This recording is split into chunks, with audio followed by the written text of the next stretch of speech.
Okay, so had some technical issues with the thermochemistry notes, so sorry about that. I think I got them all worked out today. Came here early to get everything set up. And so today we're going to be talking about cycle problems. So this is our first cycle problems today. We drew a cycle a couple of times ago when we had isothermal expansion, so we're going to do some of those today. And I'm just going to teach you some techniques for doing cycle problems, because that's one of the classic things you do in thermodynamics, is thermodynamic cycles. And so there's lots of different types, and I want to give you some tips on how to approach these problems. The main thing is just to break it into parts. So most cycles have 3 or 4 legs, and so each little transition is a different leg. You treat it independently. You create a state variables table. And so we'll talk about those techniques today. So this is our first problem. This is our first cycle problem.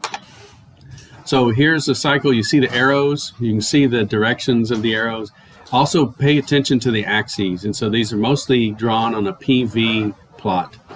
So pressure on the y-axis and volume on the x-axis. So if it's going to the right in volume, it's expanding. If it's going to the left, it's compressing. If it's going up, the pressure is growing. If it's going down, the pressure is dropping. What you can't see is the third dimension, and that's temperature. And so like over here on the right, as we go from 2 down to 3, the volume isn't changing, but the pressure is dropping dramatically. So the only way to get the pressure to drop without changing the volume is to drop the temperature. So temperature is dropping a lot on that far right where you have 2 going down to 3. So we don't see temperature on these. So it's sort of a projection just onto the PV plane of what the cycle's going. Now temperature is changing, and we'll put that into our state variables table. So before beginning any calculation, try to determine if any of these cases apply. So we have some special equations that apply, like if it's an isothermal process. So if it's isothermal, if you have an isothermal expansion or compression, you know that delta T is 0. And since delta T, if you multiply delta T by the heat capacity and the number of moles, you get enthalpy or internal energy, depending on whether you're using CV or CP.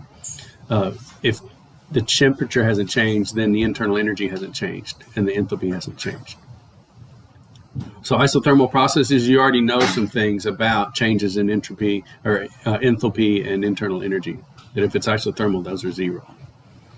Also in your state variables table, if you have point number 2 and point number 3 connected by an isotherm, then you can put that same temperature in both columns. We'll see those in a second. What other special cases might happen? Adiabatic processes. We haven't talked about those. We're going to spend a whole lecture next time on adiabatic processes. Those typically happen so quickly that there's no time for heat to transfer. So an isothermal process has to have heat transfer, because if you're expanding, it would cool down. And so in order to keep that pressure high from dropping too fast, you're putting heat into the system to drive that expansion and to keep the temperature the same. But if it starts happening too fast and your heat flow can't keep up, then it starts to go adiabatic, and you're expanding without drawing in any heat. And so adiabatic is another way to say that heat is 0. So you have an insulating situation.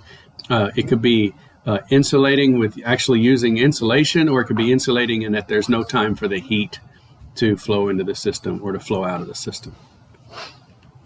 So in that case, the internal energy, because of the first law, since Q is 0, internal energy changes just the work. So we know that if we find the work, we know the delta U. And then constant volume processes, work is 0 because we have no expansion or no compression. And so therefore the internal energy change is just the heat value. And we determine that from the temperature change. So these are, again, these should be in your head. These are the tools that you use mentally to try to figure out how to pick this problem apart. So this is something that you really need to put on your problems when you're doing them, to say, this is an isothermal process, therefore, and write these things out so that you kind of cement it in your head as you're doing the problems. You put these special cases down so that you know what's going on with each of the legs. And so here's what we have for our this particular cycle problem. This one from 1 to 2 here is expansion against a constant pressure. So this is the equation we would use for the work.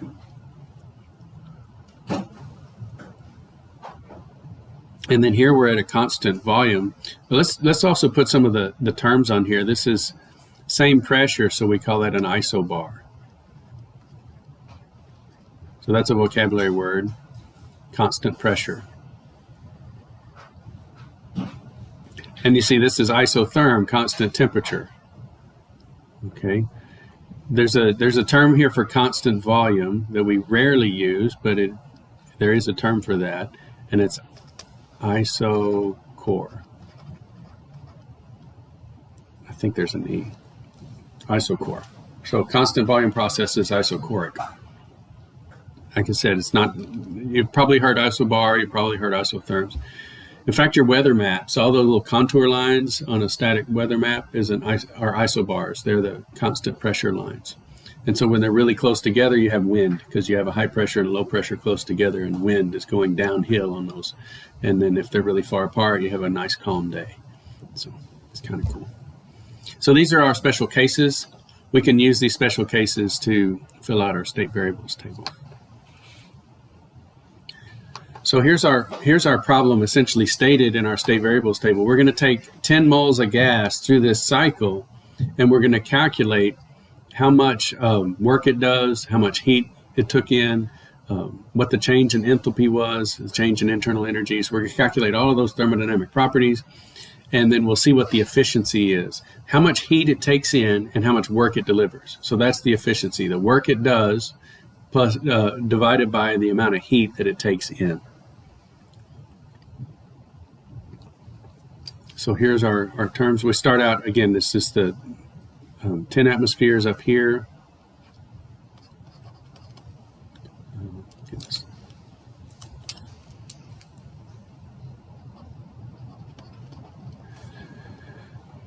And this was 1 liter down here. It's kind of hard to do with my tools.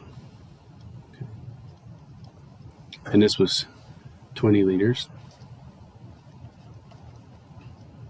And 10 moles of gas. And so that should be enough to fill out everything. So here's our points. This is 10 atmospheres in 1 liter. This is 10 atmospheres in 20 liters. Then we go down to 20 liters at some questionable, some unknown pressure. So we don't know this pressure down here. But we know it's connected by an isotherm up to the 10 atmospheres line. Okay, so if we know,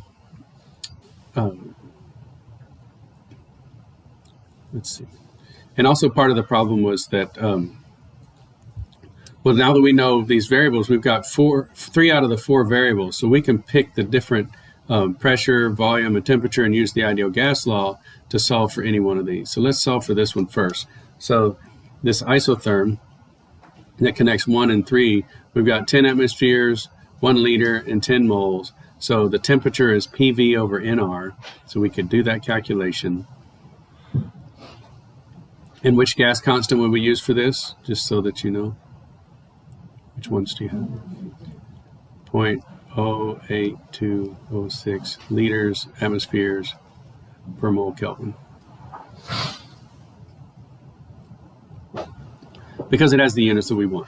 So that's in the denominator. The moles and atmospheres and liters cancel, and Kelvin comes to the top. So we have 12.2 Kelvin, so really cold temperature for this isotherm. That's fantastic because we can compress a gas that cold very easily. So we can compress that gas and not take in a lot of heat as we compress it. Okay, let's calculate point number 2. Or go over here to point number 3. It's an isotherm, right? So point number 3 has that same temperature. And so that's how I was saying about using some of these parameters. So since these are isotherms, if you calculate one temperature, then you can put it right over here. Okay. Then we can calculate this one. If we have 10 atmospheres and 20 liters, we can calculate the temperature. So that's the temperature for point number 2. And so we cooled it down a lot. We went from 243 Kelvin down to 12 Kelvin.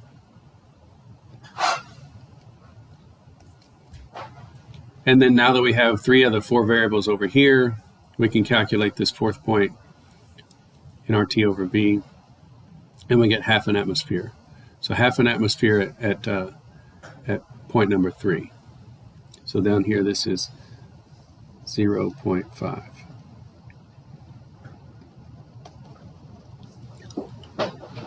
Now I'm marking the points on the graph to sort of re-emphasize that you always want to check your state variables table against the plot, okay?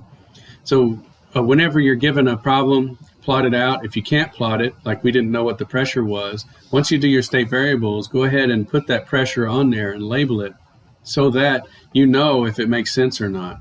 What if we got these upside down or something? We didn't pay attention to units and we got a pressure that's higher than 10 atmospheres. If we're looking at a table, we may mess that up, right? You could write, let's see, what is, one over this would be, anyway, let's just say we screwed up and we ended up with 20 atmospheres here. Total mathematical mistake, right? It's in a table. You can't necessarily tell if it's wrong.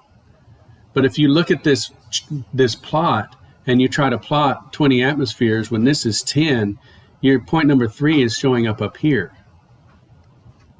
And that's not where point number 3 is. Point number 3 is way down at the bottom. And so always compare your state variables table to the plot of the cycle so that you can catch mistakes. Okay?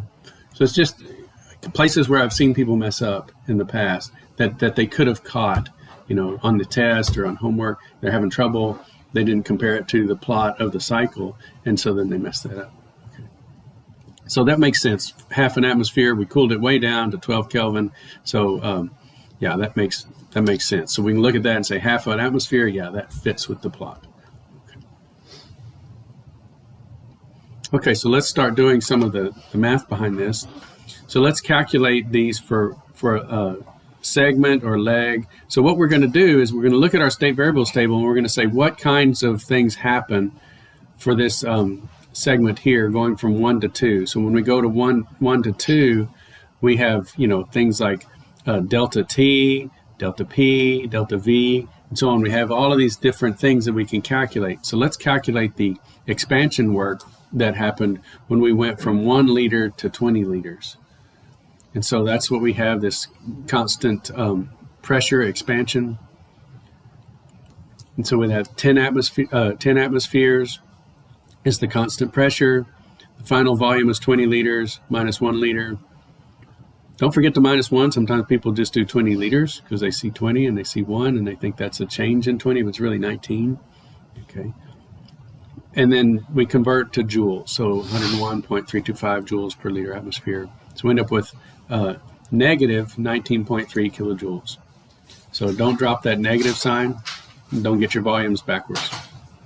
Also, we're expanding, so we're going to be doing work. So the system's doing work, so it's losing joules, so it's negative. So that makes sense. System's doing work on the surroundings, so it should be negative. Then the enthalpy. So we know that the temperature went up. So we went from 12 Kelvin to 244 Kelvin. This is, we're using like nitrogen gas. So this is the this is a neon. I'm sorry. For some reason, the text of this problem got taken off the front of the slide, so I'll have to put that on there for you guys. So we had 3 halves RT, or 3 halves R for the CV. So let's do this. CP equals CV plus R. So for neon.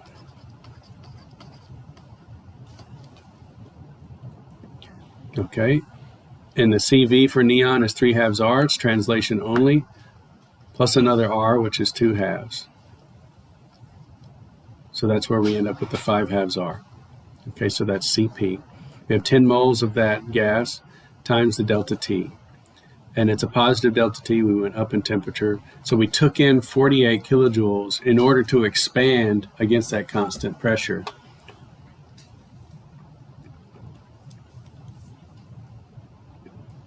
We could also do the internal energy change where we just have the CV here. And so the internal energy went up by 28.9 kilojoules. And then we have the internal energy minus the work is equal to the heat. And so 28.9 minus that negative 19.3 gives us 48.2 kilojoules. And you can also see that the heat matches the enthalpy change. So that's how much energy went into the system to get it to do that much work. So, okay. Any questions on any of these pieces? Again, you just have to have that toolbox of equations, and you say, well, gosh, I've got to get the work. How could I get the work? Well, I could take the difference between the volume expansion and the external pressure, or if I've got to get the heat, I need to find the internal energy and look at the first law where delta U equals W plus Q. So working with those calculations. Okay, so let's do leg 2 to 3. So now we're doing this segment over here. Okay, so our work equation is the same, but we've got a delta V equals 0. So we have 0 work on this one. You could use the isothermal equation too, and it would be V final over V initial inside the log, and that would give you 0 as well. So both of those work equations give you 0 if you have no change in volume. We can calculate the internal energy. We've gone down in temperature, so we've had to suck out 28 kilojoules. And then the enthalpy, same kind of thing, only we just swapped the temperatures again. Now we've had to suck out 48 kilojoules to drop that pressure. And then work was 0, and so the internal energy is the heat flow. So we had to put in that 28 kilojoules because the work was 0. Okay. Actually, I'd say we put in those, we sucked it out. We sucked those energies out to drop the temperature. So we had to pull out 28 kilojoules and pull out 48 kilojoules. Any questions? All right, let's finish it up with the leg 3 to 1. And so now we're connecting that cycle back to the very beginning, and that's the reset point. So in this case where it's an isotherm, okay, because there's no change in temperature, delta U is 0, delta H is 0. And so since the internal energy is equal to 0 here, and the change in internal energy is equal to the heat plus the work, then the heat is equal to the opposite sign of the work. And this is isothermal compression. And so with this work, we use this reversible isothermal work equation. Notice we have a T in here because it's isothermal, so we have a single temperature that we can use, number of moles, etc. And so in this case, we have, so which R would you use on this one? The 8.3, yeah.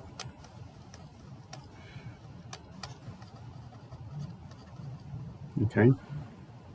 So the kelvins cancel, the moles cancel, we're left with joules. Final volume is volume number 1 at 1 liter, and the initial volume is the 20 liters. So it's a compression. Okay, so we had to do work on the system to reset it, so it's positive. So we pushed on this gas with 3 kilojoules of energy and reset it, raised the pressure back up to 10 atmospheres. And then the heat that we had to put in, or the heat that we had to suck out to keep it at 12 Kelvin was 3 kilojoules, the opposite sign of the amount of work. So that resets the system and the cycle is ready to go again. But now we know every time it goes through one loop, we have these values here. So for the whole cycle, we add up all the internal energy changes and the enthalpy changes and the work changes and the heat changes. Okay.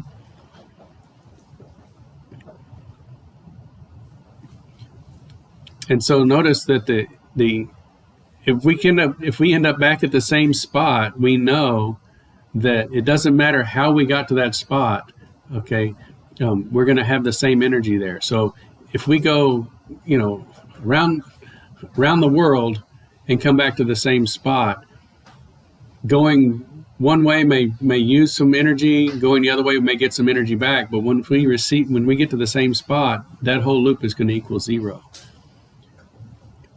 because again, the energy of this point doesn't matter how you got there. So you can, like if you're on the second floor, you can go up the stairs, down some other stairs, and come back to the second floor. You're now back at the same spot. So all of the energy you spent, you got back, and all of them sum to zero because your energy hasn't changed. So notice we had a plus 28 and a minus 28 equals zero. And same with the enthalpy, plus 48, minus 48. But look, work and heat do depend upon the path. And so the work, we have a minus 19.3, a 0 for the 2 to 3 leg, and then for the isothermal compression, a plus 3. So our net work is negative 16.3. So that's the net. So W net.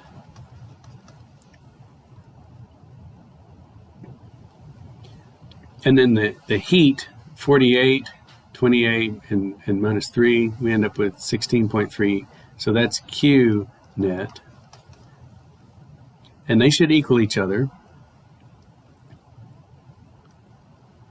And you might say, well, golly, that's 100% efficient, right? We put in 16 kilojoules of heat, and we got 16 kilojoules of work out. But you don't get to count the net heat. This is what you paid for. Okay, these things are lost.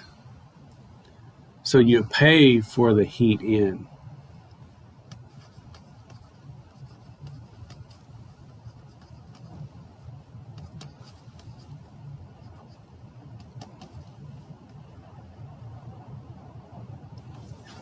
Does that make sense? Whenever you're running an engine, you pay for the heat that you put into it.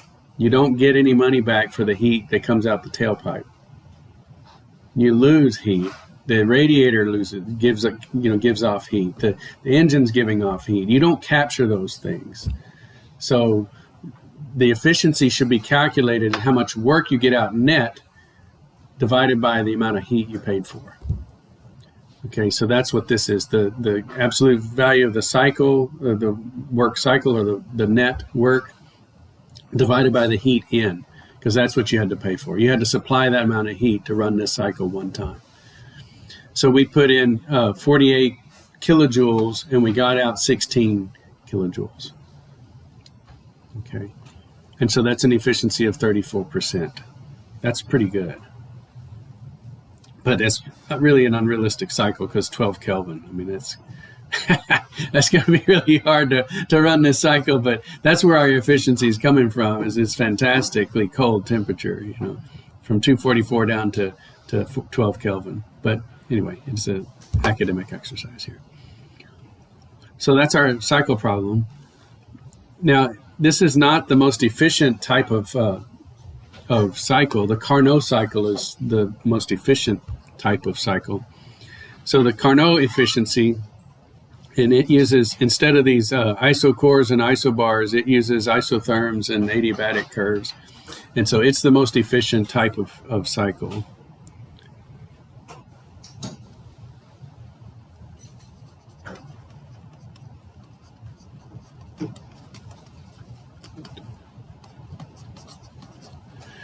Okay, and so its efficiency equation you can calculate just based on the two temperatures. So 1 minus the temperature of the cold over the temperature of the hot.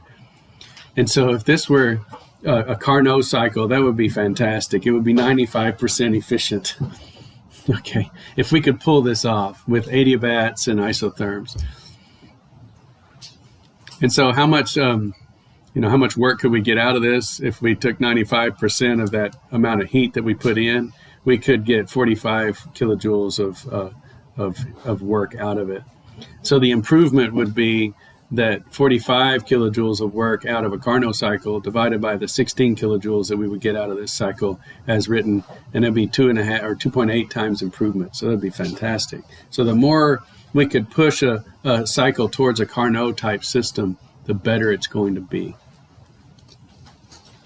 So I've got this top hat attendance. We're just going to do attendance since we're doing a lot of equations today, and it's not a problem with being engaged in the class. So we haven't done this yet in this class, I don't think, but this is just an attendance check. So you can do the join code.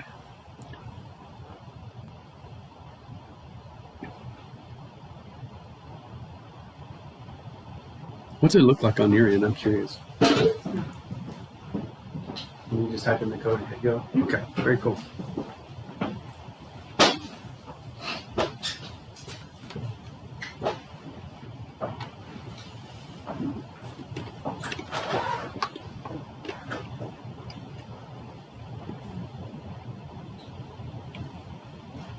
Okay.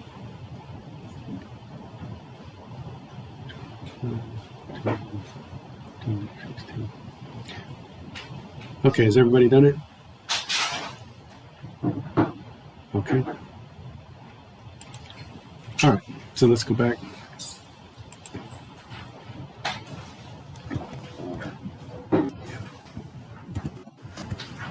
Okay, so now let's look at a different kind of engine. This is a real one I brought to class here. And so this is called a Stirling engine. Let me just walk around. We'll do a show and tell real quick. So this has got 2 pistons here and a flywheel, and it's turning a little generator that has an LED on it. Okay. And it's got an alcohol lamp here that's going to heat up that chamber there. So that's the hot side. Is that the same, the Stirling that we were talking about several weeks ago? No, different Stirling. Yeah, that's the Stirling approximation. Yeah, I mean, it might be the same scientist. I'm not sure though. But yeah, that's a Stirling engine. What's weird about this one is it's called an external combustion engine because the combustion is external to the piston. The nice thing about that is it's corrosion resistant, right? Because if you run gases that contain chlorides and make HCl inside of internal combustion engine, then the pistons and the walls of the cylinders and everything will corrode almost instantly because of the heat involved. The reaction rates go up and everything. Whereas an external combustion engine, you can have the heat outside and you can burn dirty gas out here and the corrosion wouldn't interfere with the inside of the smooth, pistons and so on. So let me run this first and then we'll do some calculations. So I don't want to run out of time. And let's swap over to this. And I built a new scene so you guys can see it. Okay, so, and this is on the recording too, so you can see it later. So, and then you got to get it started. Now which way does it go? If I try to run it this way, it doesn't turn over. It's like pushing a ball uphill. So these are spontaneous engines. There's a certain direction they go spontaneously.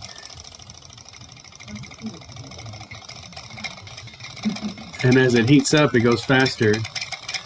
And it makes a mess, but one time we put ice cubes on this side, on the cold side, and it ran faster. It got more efficient, yeah. And so every one of those loops, it's going through the cycle, kind of like what we just calculated.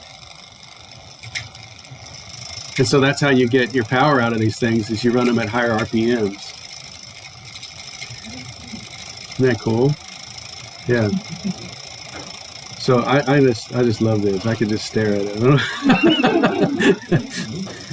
Yeah, it's moving pretty good. Yeah, that's right. You can't even see it.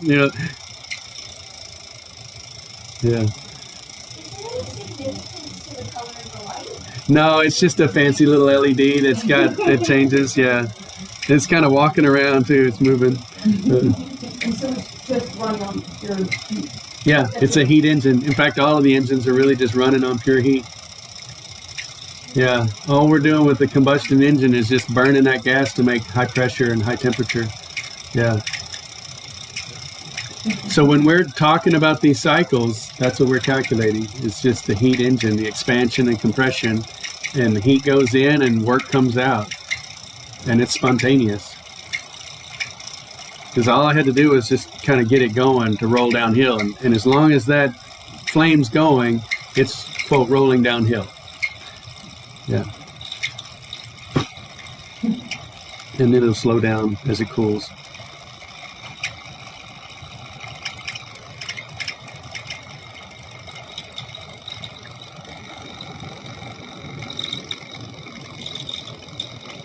You're slowing down? Yeah. Yeah. It was 2 different Stirlings. The Stirling approximation was James Stirling, and this is Robert Stirling. Okay, thanks a lot. Yeah. Both of them worked out. Okay, fantastic.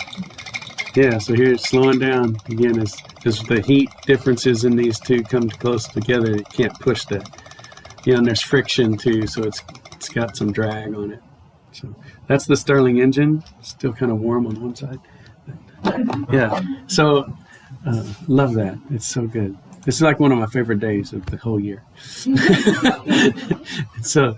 So let's look at this. I of course took something really fun, a little toy desk thing, and made it miserable with all this math. But let's calculate how much efficiency we have out of this thing. We have to make a few assumptions, but I measured the pistons. So both the diameters of the pistons are 12 millimeters. Okay. And the areas of the pistons, and we know the diameter, we can calculate the area. So 226 millimeters squared on the end of the piston. And then I measured the stroke length down here at the bottom. You can kind of see this from one end here to over here is about 13 millimeters. So that's how far the piston moves. So we can calculate the displacement now. So we know the area and we know the distance that it moves. And so 13 millimeters times this area gives our displacement in cubic millimeters, which when you would convert that over to liters is this right here. So that's the displacement between A and C.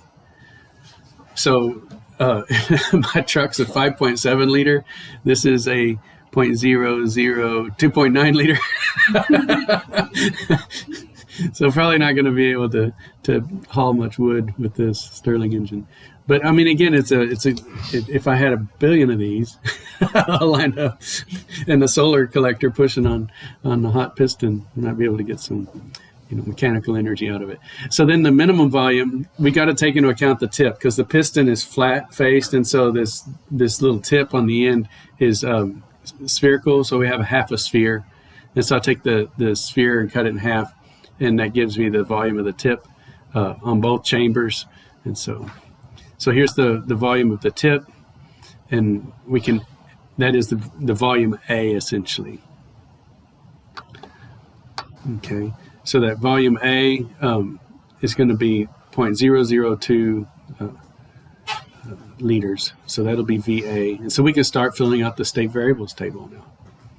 Okay, and then the VA plus the displacement gives you VC. So we have our 4 volumes here. And so here's our state variables table. So we have now instead of numbers, the last problem used numbers, it doesn't matter. I've got letters on my 4 points. And so we're going from A to B, that's the expansion at high temperature. And then we're dropping down to C and going to D, that's the compression on the cold side. And so there's 2 pistons. We heat up the gas and the pistons move out and they push that gas over to the cold side and then they compress it on the cold side and then transfer it over to the hot side where it heats back up. Okay. And so we can calculate VC and VA. Let's see, B is equal to C, right? And then D is equal to A. So we've got the 4 volumes here. We're assuming that VC, this cold temperature, expanded volume, is going to be the coldest spot and the largest volume in the whole thing. So we're going to assume that that's room temperature and 1 atmosphere, okay? Because the pistons aren't perfectly airtight. I didn't pressurize them or anything. So we'll just start with that assumption that they're at 1 atmosphere when we start and at room temperature, and we'll just hold that cold temperature at room temperature. It didn't raise its temperature very much, so we'll just assume that that isotherm from C to D is 298. Okay, and so we can calculate our pressure up here, right? We have 3 out of the 4 variables. We can calculate the pressure for C. Then what do we do next? Well, we can, if this is the temperature of C, we have the same temperature at D. And so we can calculate that. Again, that's 298. We have the same, let's see, we get up to pressure C and the temperature C. We have that pressure. And then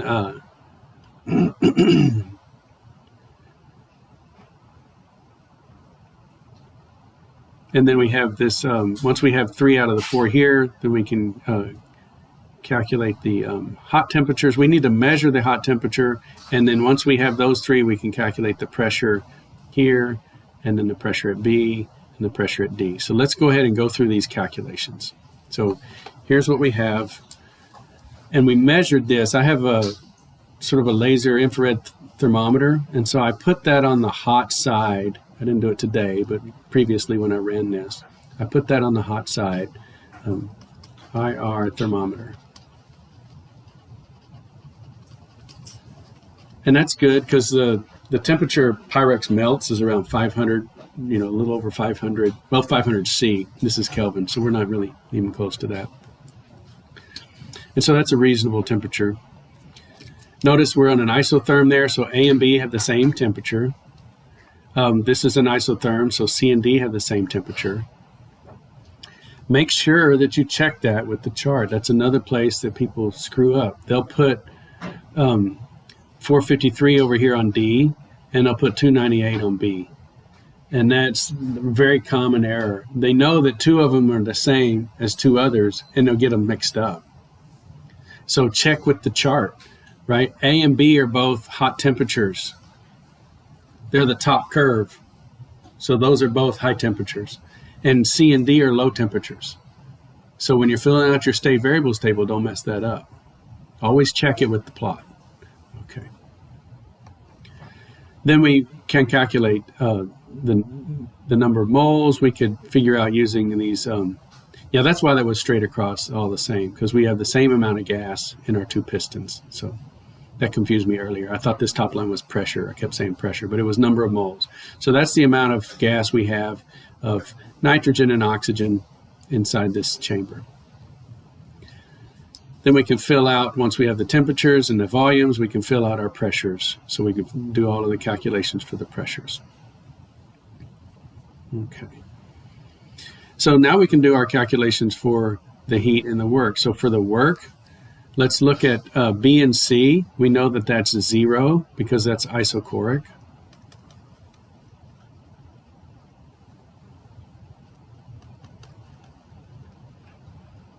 Okay.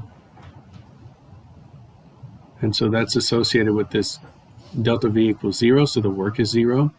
And then for the isotherms, for A and B, we can use this equation. So for the hot temperature, we use 453. And for the cold temperature, we use 298.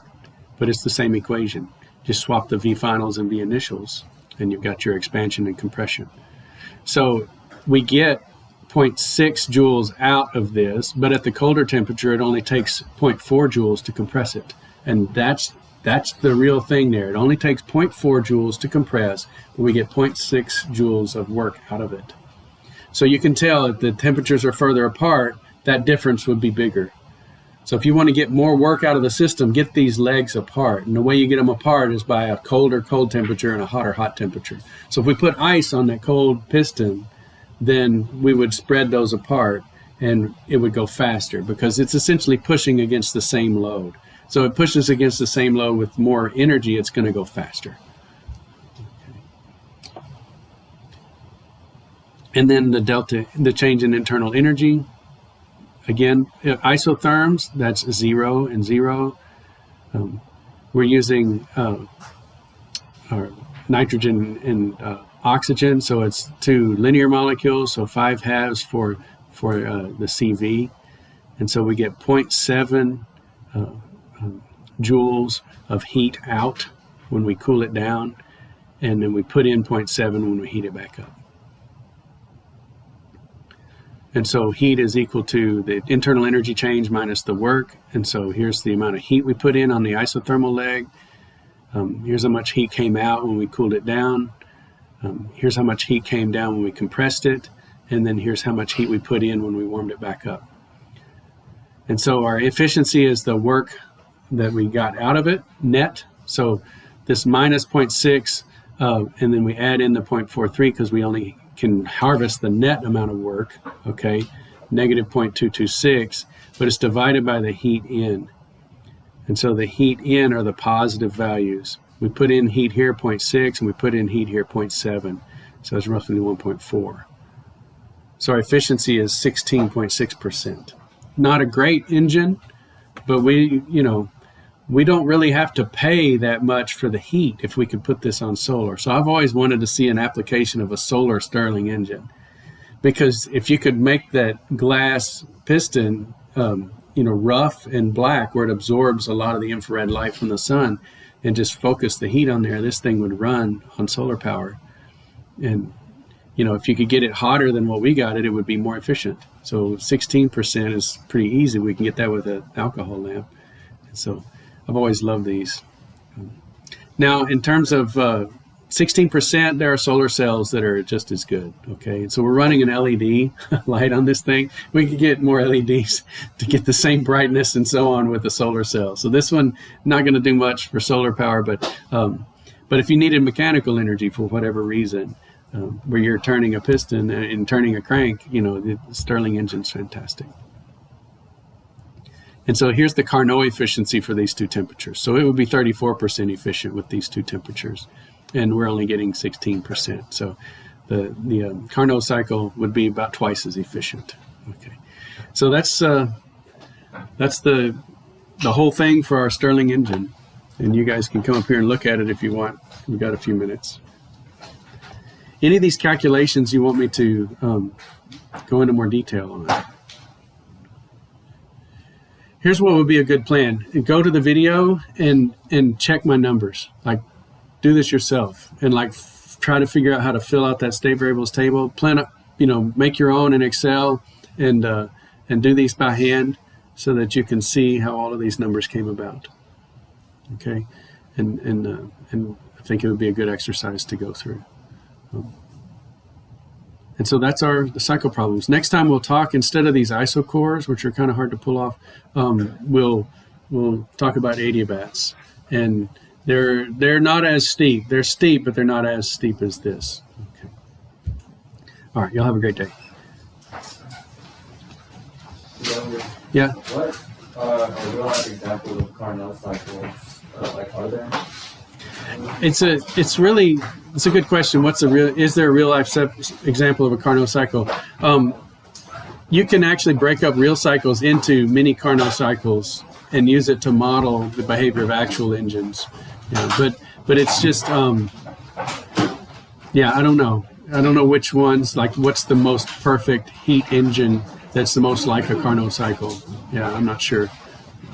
Yes. So the efficiency with the work and the efficiency of the Carnot efficiency. Yeah. So what I know, the difference between the two is just the exclusion of pressure volume work.